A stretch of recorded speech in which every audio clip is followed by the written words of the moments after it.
वस्तु तत्व भी नहीं है ऐसा कि केवल संसार ही है, संसार से भी अतिरिक्त पदार्थ हैं, तत्व हैं।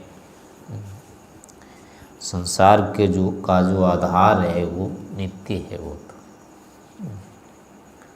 शरीर से अतिरिक्त जो हम हैं वो नित्य हैं।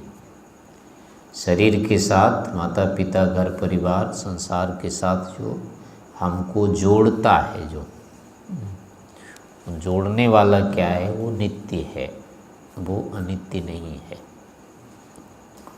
तो उसी नित्य के कारण से हमारा इस अनित्य के साथ संबंध संभव होता है। केवल अनित्य रहते तो संबंध भी नहीं हो सकता था। एक बार अगर जैसे तैसे बन भी जाता तो वो टूट जाता, टूटने के बाद बनता नहीं, फिर वो संभव नहीं था। लेकिन एक नित्य हमारा आश्रय है, इसलिए इसके साथ हमारा संबंध अगर टूट भी जाता है वो फिर जोड़ देता है।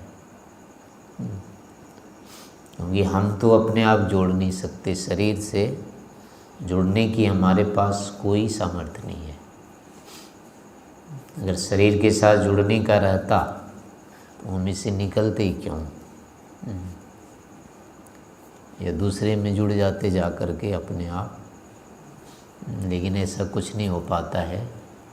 मृत्यु से पहले सब ये हो जाता है, हमारे बस का कुछ नहीं है। मृत्यु क्या, मृत्यु से पहले भी दिवस रहते हैं शरीर के बारे में, इसको कुछ नहीं कर सकते। जैसे अपना चल रहा है वो चल रहा है, हम तो देखते रहते हैं। अब ये हो गया, अब ये हो गया, वैसा होगा, वैसा होगा, ऐसा होगा। केवल गिनती करते रहते हैं कि आगे क्या क्या होने वाला है, लेकिन उसको बदल नहीं सकते, उसको ठीक नहीं कर सकते, उसको रोक नहीं सकते। हमारे हाथ का कुछ होता ही नहीं इस शरीर में, ना तो वर्तमान में होता है, आगे तो होता ही नहीं होता है। तो अब हम कैसे कह सकते हैं कि इसके साथ हम जुड़ सकते हैं या जुड़े हैं स्वयं?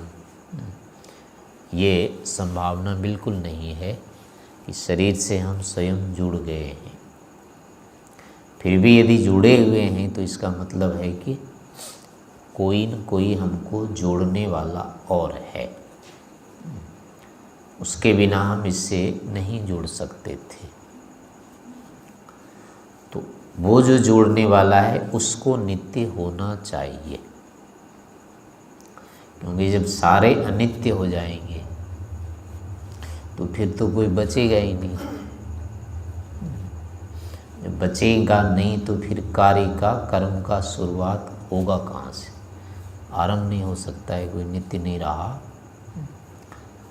कार्य होने से पहले उसके जो कारण होते हैं वो वर्तमान होने चाहिए। कारण भी वर्तमान नहीं है तो कार्य आरंभ नहीं होगा। इस कारण से ये जितना कार्य है, समस्त संसार है, शरीर आदि, तो इसके जो कारण हैं वो पहले से रहते हैं, नित्य होते हैं। तो इनको कार्य रूप में प्रकट करने वाला, जोड़ने वाला भी जो है उसका भी नित्य होना अनिवार्य है।